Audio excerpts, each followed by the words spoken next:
Hi everyone, happy Monday. So I thought a great way to start this week off is by sharing my story of how I became a neonatal intensive care nurse. Now, it's a bit of a windy journey, like all amazing journeys are, and it's been a dream of mine to be a neonatal nurse for I'd say ever since I was like really little. And I think the time it really started was I used to get really bad tonsillitis when I was little. So I had this really, like, my tonsillitis was so bad I had to be hospitalized and have to have my tonsils out like a lot of kids do. And I remember I was in the hospital bed and I just had the operation. I didn't want to have anything to eat. My throat was so sore, and it was like, and all they had there was a Sprite, so like a lemonade drink, and some custard. I think that's what they had. Anyway, the surgeon came in, and he said, "You better have that or you're never going home." And I just burst into tears. I was like, what? I'm never going to go home. I mean, in my child brain, I didn't think that I could ever, in my child brain, I thought, I'm never going to go home. Anyway, and I was in tears, and then the nurse came over and she gave me an ice block, a Zupa Duper, and she said, "Sweetheart, if you can have this, then you will be able to go home. So just see if you can just have this a little bit, and then you'll be able to go home." And I did have the entire Zupa Duper, and I was able to go home. And I remember she gave me a hug just as we were about to leave, and she said, "You did really well, darling." And in my mind, I was like, I want to be a nurse. I was about 8 or 9 when this happened, and I just decided then and there, I'm going to be a nurse. And I made up my mind, and it was pretty special. I was like, wow, yep, I'm going to be a nurse. Now, some of you may not know that I had childhood epilepsy. So it wasn't bad, but it would be more facial fits that I would have. So that meant that I was often put into special needs classes, and given special assignments and exams. And this carried through into high school as well, because I grew out of the childhood epilepsy when I was 13, and I had to go to boarding school. So during boarding school, that's when my epilepsy, I just stopped having fits, and they said that could happen, so that was pretty good. But I had dyslexia, and I still had what my teachers thought were learning difficulties. And a lot of them said you would only be an enrolled nurse. Not that there's anything wrong with being an enrolled nurse, but I just had this vision that I wanted to help children, and I wanted to help babies in a big way. But I was constantly being told, no, you're not going to get into uni, you're not going to get into university. Go to TAFE and become an enrolled nurse, and that's how you'll become a registered nurse. But I just knew in my heart I was going to become a registered nurse. I knew that I was going to get into uni, and I was.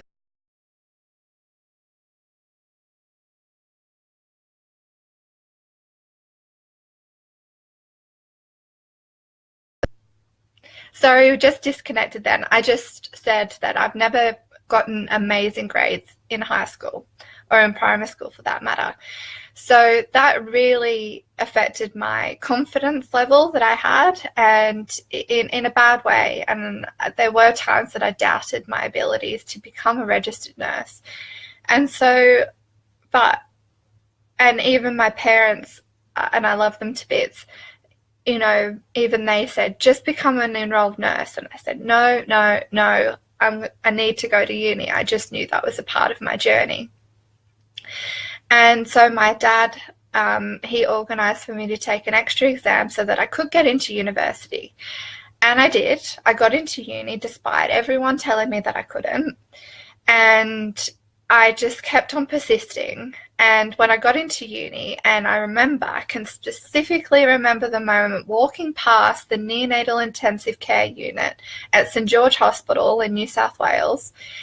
And I just knew then, I'm like, I want to be a neonatal intensive care nurse. This is when in your first year they take you for a tour around the entire hospital, of tell you the different wards and what they mean to people and how you can help different people. And I remember walking past that the doors to the NICU, and I looked in and I just knew in my heart, yep, I'm going to be a NICU nurse. Now, becoming a neonatal intensive care nurse it takes a lot of work. It takes, you have to do a lot of extra work rather than and a lot of extra training. Now, I started off at a children's hospital, and I did my grad year at a children's hospital, but I got bullied really badly and I had to leave halfway through the grad program. And then I thought my whole confidence completely was shattered again. And I thought, am I really ever going to become a neonatal intensive care nurse? Like, this is all I've ever wanted to do. And not only what happened at the children's hospital, I was working in the babies ward, and I had this dear baby that I was looking after, and she was gorgeous. I really loved her family, and she was the first really terminally sick baby I'd ever looked after. And I really fell attached to the family and to this gorgeous baby. She just had a beautiful spirit.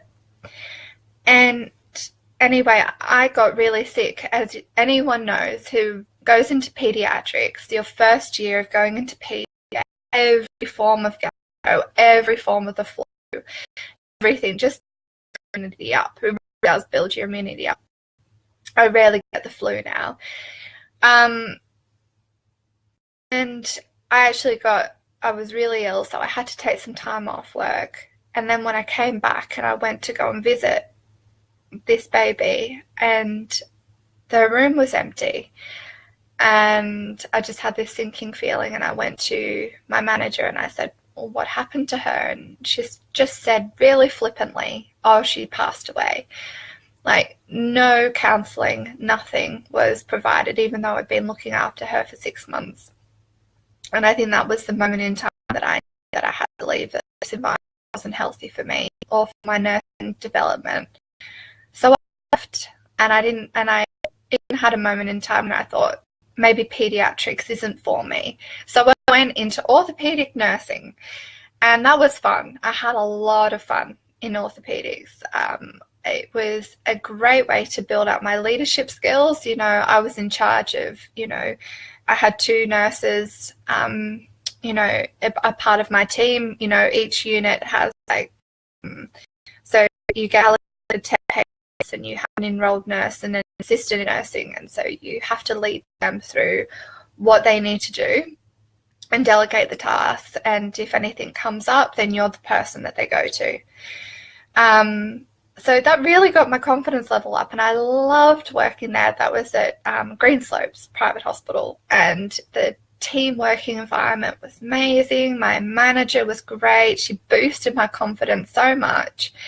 And then I loved it, but then I always felt like something was missing. And I started looking for jobs in the neonatal intensive care unit around in Queensland where I was living back then. And I just kept on applying to all these positions, and they just, even positions that weren't even available yet, but I just said leave my resume on just in case something comes up. And then I landed a job at the Royal Brisbane and Women's Hospital, and I can't tell you how amazing it felt walking through those doors. it was incredible. And I got interviewed by a panel of three, the two nurse unit managers and the nursing educator as well. And I will never forget that interview. It was the best interview I've ever had. And as I walked out, my nurse manager gave me a hug at the elevators and said that essentially she couldn't tell me that I had the job, but she gave me a hug, and I took that as a really positive sign. And I couldn't believe it. Honestly, I could not believe it. I'm like, coming from a place of people telling me that you're not going to make it, you're not going to become a registered nurse, you're going to just be an enrolled nurse, that's it, that's where you'll be at for the rest of your life. But I always knew in my heart that I could do that. And to this day, working at the Royal Brisbane and Women's Hospital has been the most life-changing experience of my entire life, professional and personal. It was a family there. We all cared for each other. We were all there for one another and picked each other up when we needed a pickup, or when we were facing a particularly challenging family. We would be there and helping each other, give each other advice. And it was, I won't lie, there were some really, really hard moments in time. And it was a very interesting time for me, because halfway through my time at the Royal Brisbane, I came out and I lost my, I was so far away from my family, and that caused an even bigger divide. And so they became my family, and they were there for me when I really, really needed a good support network. Even though it was probably one of the most challenging working environments I've ever been in, it was also the most rewarding. Being able to see babies grow up, come back into the unit and look like, proper babies without, they have little indentation marks on their head, the little premies, because we have to put a cap on to keep their breathing instrument in place. So they usually have a little bit of a squashed head. It's very cute. But then they come back in, and their head has been molded normally, and they've grown and they've gotten chubby, and they're smiling and interacting with you, and it's so special. And I mean, the reason why I'm sharing this story with you, and how I went from being told you can't do this, you've got learning difficulties, you've got dyslexia, you've had childhood epilepsy, you can't do this, to really firmly believing in myself, to going, no, you know what, I can do this. And it took a lot of soul searching. There was a point in time when I really didn't think that I could do it, or that I was meant to be doing it. And to be honest, that's when I turned towards spirituality. I mean, I was 17 when I was about to go in and do what we have here in where I grew up in Sydney. It's called the High School Certificate, and that's essentially tells you where you can go into uni, what your marks are, and how well you've gone in high school. And it determines where you get placed in university as well. So I when I was going through that time of not knowing, I turned towards spirituality, and I actually went to my very first New Age shop.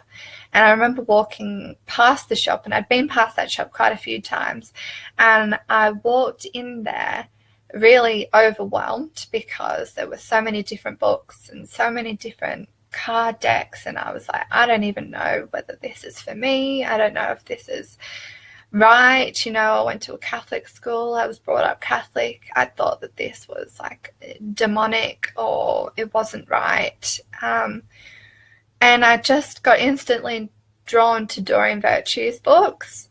And the very first spiritually based book I bought was when I was 17, and it was the Angel Therapy book.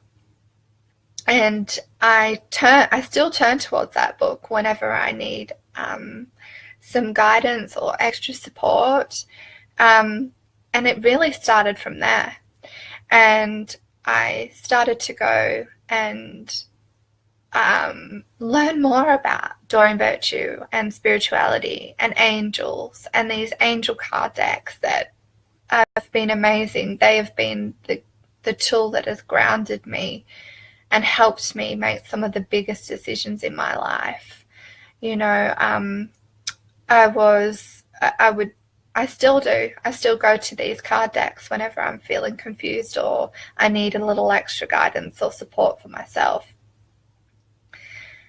And that's why I love what I do, is because I broke through what other people thought I couldn't do, and I achieved it despite everything else that could have held me back. I could have just become an enrolled nurse and could have just stayed at that level. But I decided, I made a decision in my heart that that wasn't what the life was for me, and that NICU nursing was definitely a huge part of my journey. I knew in my heart of hearts that's what I was meant to be doing. And I've seen people think small. I've thought small as well in the past. I still do. It comes over you sometimes, where you think small and you think, I can't do this. I'm here and I want to get to there. How do I get from here to there? That seems like too much effort. Maybe I'll just put Netflix on and just watch some movies. That's all I want to do, And I won't lie, I have done that in the past when things have gotten a bit too overwhelming. I've just put Grey's Anatomy on and I've just I can't be bothered with this. But one thing I know for certain is if you don't take action, then you won't get the results that you want. And you have to push through the fear, as hard as it is, and to push through what other people think of you and forget about what other people think of you and just focus on your end goal and focus on the gifts that you've got, because we all have them. All of us have individual gifts. My gifts are different to yours. Yours are different to your partners, to your sisters, to your brothers. Everyone's got a different individual gift that we all share with this world. And what if I made the decision back then that I couldn't do it? I'd probably be really unhappy and I wouldn't be here today. I'm telling you that now. I would not be where I'm at today if I made that decision that I couldn't be bothered, or that I couldn't do it, or if I listened to what other people thought. What if I made that decision? And you may be at a similar crossroads. You may be at a point in time where you think, I don't know if I can do this. I don't know if I'm made for this. Well, I'm here to tell you that you are. If you know in your heart of hearts that this is what you're meant to do, then fuck what everybody else thinks and just go for it. Because I have been there. I was told by my teachers, by my family, by my, my siblings, by my, by the people closest to me, that I couldn't do this, that maybe I shouldn't do this, maybe it would be too much. And I think that that's because and I don't blame them, I really don't, and there's no hard feelings there, but I think it's because the people that care about us the most, they don't want us to go through hurt and disappointment, and they they want to protect us from harm. So really, they're coming from a good place. They're not wanting to hold you down. They're just thinking, I don't want to see you hurt. I don't want to see you go through any disappointment. But that's not their decision to make. That is not their decision to make.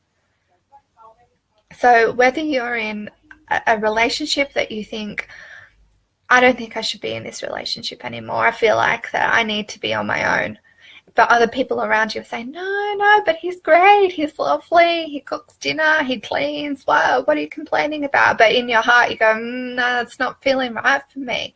Listen to that voice in your heart. I am telling you now, listen to that voice in your heart. Don't listen to the people out there that care about you deeply, that don't want to see you hurt. Because no, it's not easy. And yes, you will get disappointed and you will get hurt. But you know what? That's fucking life. We get disappointed. We get hurt. People let us down. You know, things don't go the way that you want them to. But, and this is a very big but, things don't always go the way you want them to, but they go the way that they're meant to. And I know that might be hard to hear, because it's hard to say. You know, this is coming from a person that has now given up, or my career as a NICU nurse has ended as it was. So, you know, I've made that decision because I loved my time in the NICU, but I got emotionally burnt out. And I got physically burnt out as well. I was doing 16, 17-hour shifts. And, you know, one weekend we had 7 babies pass away. And it was too much for my heart to take. Now, who knows? I may go back in a different form. You know, it's my dream to be able to help people like you, but also help nurses that are going through, who are facing those challenges, and to help give them the coping mechanisms that I wish I had. Because maybe if I had them, then maybe I would be back there. But I don't like to think about what ifs, okay? I think about, this is where I'm at in my life, and this is my path now. You know, my path is helping people through spiritual coaching and helping them move through the fear, and to help block out the white noise, so then those negative voices in our head, and also from other people's opinions, and just focus on what's in our heart. Because in truth, you know what's already you're meant to be doing. It's just, I mean, for me, even doing this video and sharing this with you, my throat was in my stomach before I started this video. I was frightened. I was so scared, but my partner said, what are you scared about? You know, is it a lie? Are you making this up? What are you scared about? And I was like, that's a very good point. No, it's not a lie. This is my truth. This is what I've been through. And this is what I'm meant to be doing now. You know, this is my path. I'm using the skills that I've gained through the NICU, through the incredible families that I've helped. Like, these families, like, honestly, I've said it so many times, and it makes me want to cry just thinking about it, but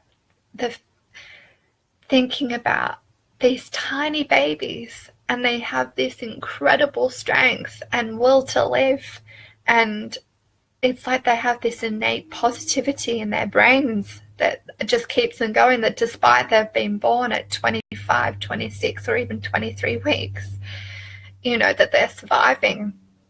But not only that, they're thriving. They're growing, you know. Yeah, they get setbacks. You know, working in the NICU taught me a hell of a lot about dealing with setbacks, you know. Any family that has been through the NICU knows that you've got to be prepared for. It's a fucking roller coaster. It is a roller coaster. One day your baby may be fine and may not need the breathing tube, and their blood work is all coming back good, and they're breathing better. But then 12 hours later, they may need to have that breathing tube put back in to help give them that extra bit of support that they couldn't, that they needed that. And you've got to deal with those setbacks. And babies. They just got on with it. Like, honestly, there is nothing like it, seeing a little preemie baby or a baby with a rare medical condition, and the look in their eyes and the way that they just grasp onto your little finger. And, you know, they've got such an immense amount of strength, and I drew a lot of inspiration from these families and from these babies. They gave me a lot, you know. They used to thank me for helping them, but in fact it was them helping me, you know, in a huge, huge way, bigger than what they would ever realize, you know. And I have a few, every nurse has a couple of, or quite a few patients that go through their mind that they've lost, but have touched their lives in a huge way. And I've got a few. And one of my biggest one was the first baby that I lost, you know, at the children's hospital when I didn't get a chance to say goodbye. But it's crazy because there's been so many moments in my life where I've gone for a new job. Like when I went for the new job at the Royal Brisbane and Women's, I felt that baby's presence with me. I knew that I was on the right path. And, you know, far too often we don't give ourselves the opportunity to live life to our fullest potential because of what other people think we can do or what we can't do. And that's why I'm sharing my story with you today, is because I see it far too often, people playing small and playing down how amazing they really are and what they're actually serving this world with. And I want you to take away from this and from my experience is that you can do this. No, it won't be easy. There will be a lot of challenges that will be thrown your way, but it will build a huge amount of resilience in your heart and a huge amount of wisdom that you can then share with your friends and family and people closest to you. I know this. I've lived it. I've been through some pretty hard experiences in my life, and I have gained a huge amount of wisdom from these experiences, and I've learned a lot through. I've got a huge amount of tools that I use, like that I've built up over time. You know, for instance, meditation. That is something that I learned to do 12 years ago, probably longer. When I was doing my high school exams, I was meditating then. I used to put calming music on when I was studying. I still do that now. When I work, I put nice calming music on. Much to the dismay of my bunnies, because they love upbeat music. They don't really like that kind of calming meditation music. They look at me like, what is this? So, you know, I've got a huge amount of tools that I like to share with you. As much as I possibly can, I will share, you know, the tools. The biggest one is meditation. That is what has grounded me throughout some of my toughest times, in breathing techniques. That breathing techniques is huge, you know, especially when I've been in the NICU and a baby is deteriorating. You have no room to panic. There is no space to panic. In your head, you can be panicking. You can panic all you want in your head, but you can't let anyone know, especially the parents, you know. You've just got to, and life's a bit like that, you know. Of course, you can't, I'm not saying that you should cover up when you're feeling upset. You know, that's a very extreme example. So I'll give you another example. When I have, for instance, gone for job interviews and my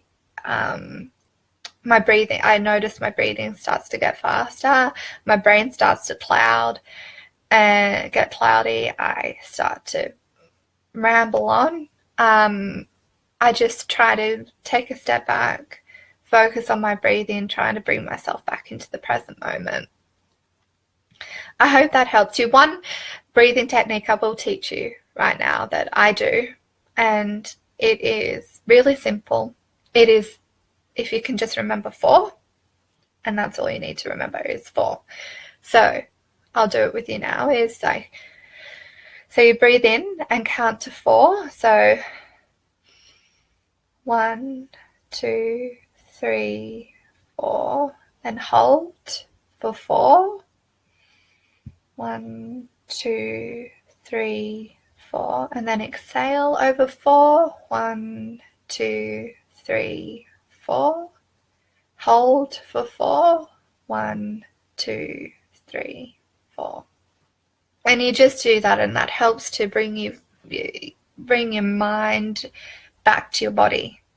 Because when we get stressed, our mind goes all the way up into the sky, and it's almost like you're floating above yourself and looking down rather than being here and looking into your life.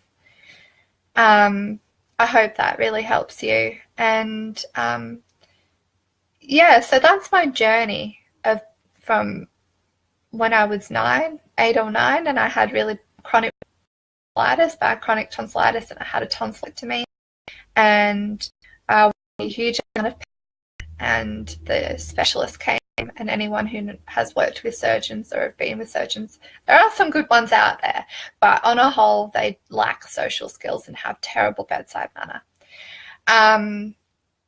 Practically shouted at a 9-year-old, telling them that they'll be in the hospital for the entire life if they don't eat or drink anything. And then a nurse comes and they kind of embrace you and say, yes, you will get better. You just need to take this. And it's about the way that you communicate and the way that you say things. It makes the biggest difference. And I've learned that as well through nursing, is through communicating some really difficult news or complex information in a really simple yet kind way that doesn't talk down to people. There's no point in talking down to people. What do you achieve? You're trying to flex your intelligence muscles. You don't need to do that. Just be confident in your own intelligence and in your own knowledge and wisdom. It will come through. So the takeaways that I want for you is, I know it sounds cliche, but believe in yourself. Believe in that calling that's in your heart and go after it. 2, you're never too old or too young to go after that dream. You can start working on it right now. Go and research it, obsess over it, go and watch YouTube videos and, go and research the people that you admire in the industry that you want to be in. Go and connect with them. Go to meetups. Go and just really involve yourself, because that is what is going to help you. Read books, read magazine articles, but more importantly, go out and do. Just start it. That's what I have to say, is I just started. That's what I did with this community. I just started this community. I started to spread my message, and I will continue doing this until my dying breath, because I feel like that this is something that's really a part of my DNA.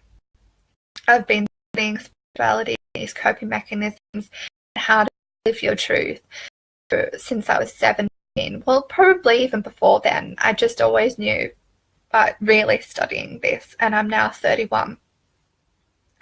And it has helped me through, it has really helped me through some of my most challenging of times, and some of my, the hardest, most challenging of times. It definitely has helped me through that. But more importantly, it has helped me face these inner demons, face them head on, face right up to them.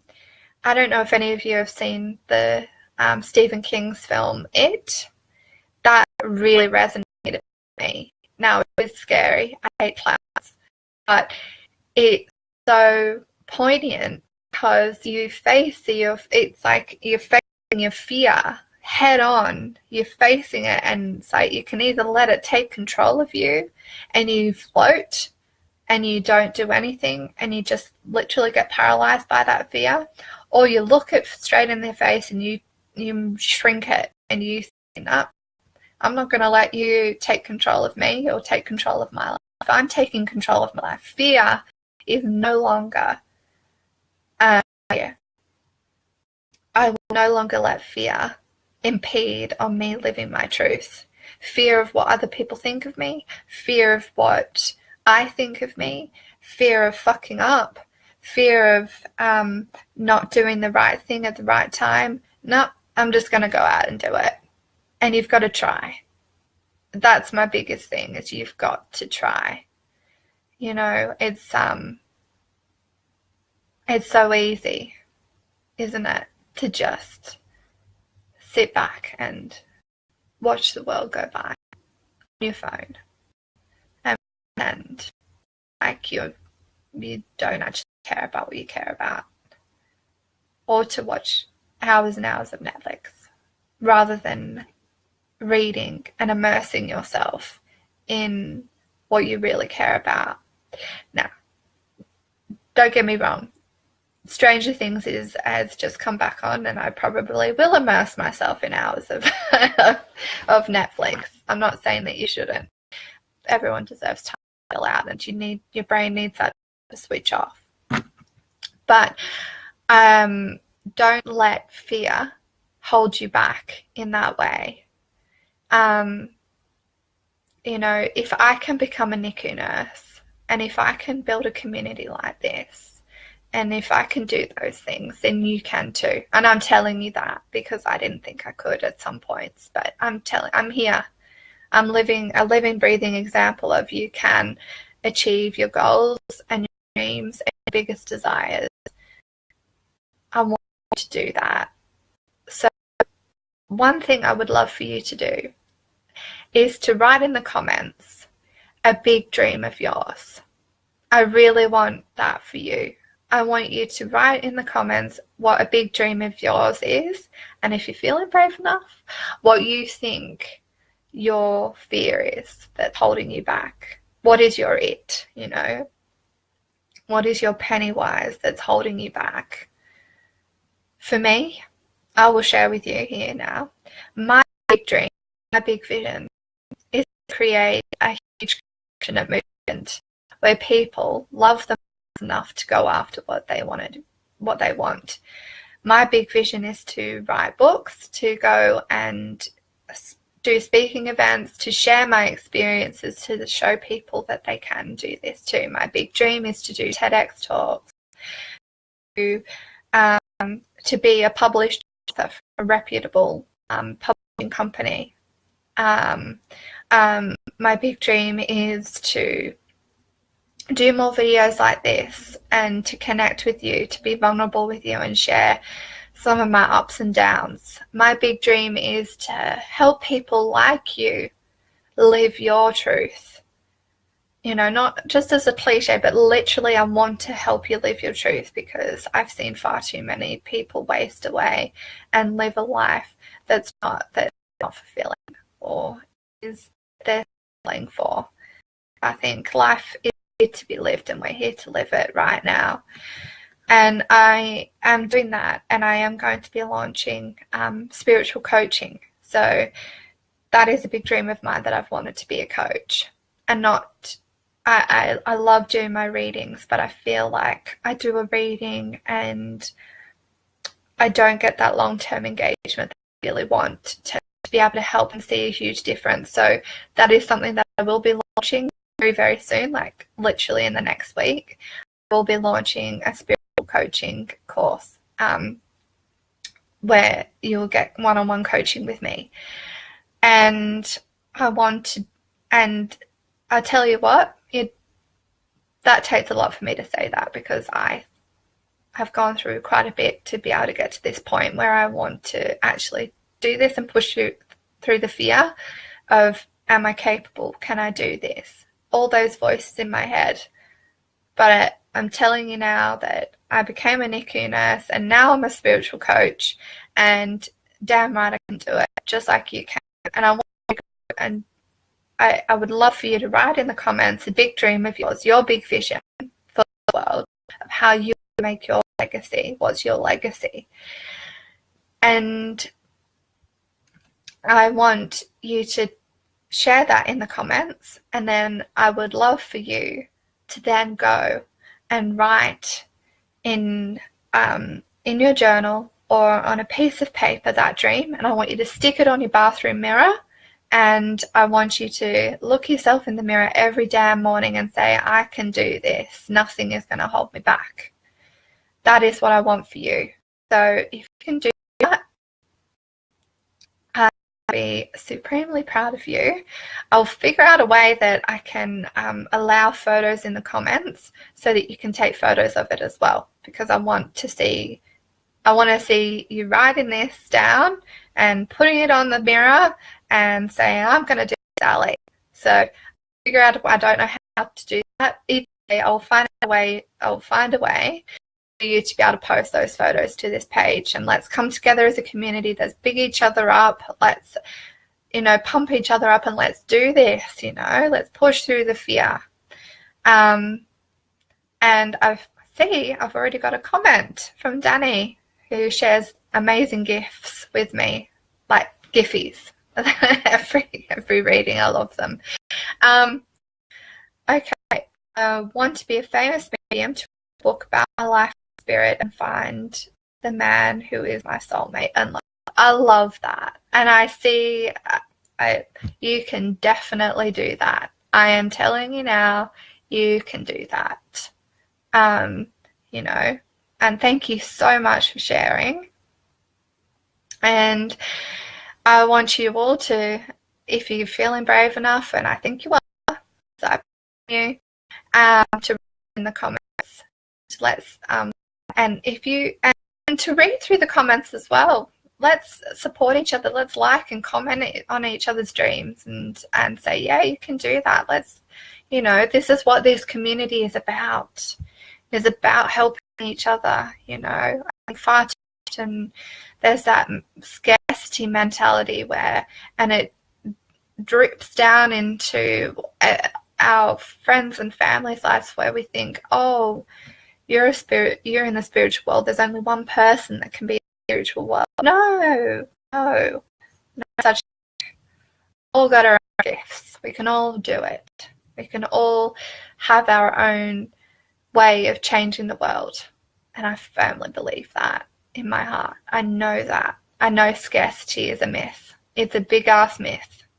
Scarcity drives jealousy. It drives feelings of inadequacy. Scarcity is what the ego tries to pull up when we're about to reach, when we want to make something happen, and it will say, no, there's already enough people in that field. No, because you know what? There's no one else like you. So I really hope that you enjoyed this. I know it's been a bit of a long live. And I look forward to reading through your comments. You're amazing. You really are. I'm not just saying it. I really appreciate all of your support, all of your comments, all of your likes, all of your gorgeous messages. They mean the absolute world to me. Honestly, they do. And let's change the world together. Let's do it. Let's literally do it. I'm going to change the world and do anything. No, let's go and do it. Go and set up your Facebook page that you've been wanting to do. Go and set up your Instagram page as well. Start doing more videos. Start doing more lives. Share your story. It's hard. I won't lie. It's hard. Your ego might want to tell you to shut the fuck up, but don't. Okay. Yes, and I do swear. I don't swear a lot, but yes, I do swear, because it just emphasizes my point, I think. But you can do this, please. And if there is anything that is holding you back, or anyone that is holding you back, talk to them.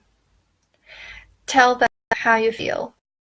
And if they say to you, maybe you shouldn't do that, just be brave enough and speak up and say, actually, think I can. In fact, I know I can do this, and I need your support. I know you care about me. I know you don't want to see me hurt, but know this, that this is my life and I'm choosing this path, and I want to do this and I want to achieve this dream.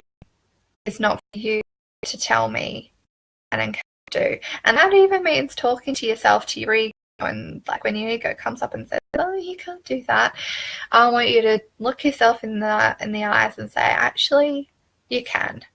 And yeah, so thank you, Kath. I love that. I love that you're loving the inspiration, and that's amazing that you're setting up your website. That's incredible. That's a big feat. That is, setting up your website is a big job, and it takes a lot of dedication to do that. So well done, you know. I'm looking forward to seeing, you know, what you're providing, and, you know, yeah, so, you know, and I think a great way for us all to big each other up is great when we come together and we connect and we say, oh my God, I thought that path through. Oh my God, I've been there. Oh my God, I told myself that so many times, it's ridiculous. So I am so happy that I finally shared this part of my story. And this is a series, so this is part 1. Part 2 is my coming out story. I will share that with you tomorrow. I just feel like it's important to break these up.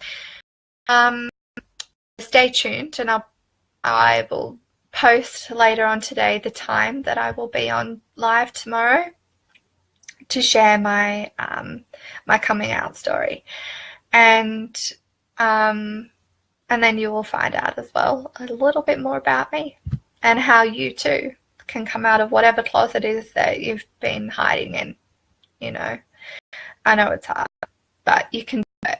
I hope that this has given you the motivation that you need and the inspiration that you need to go out and live the life that you are meant to be living.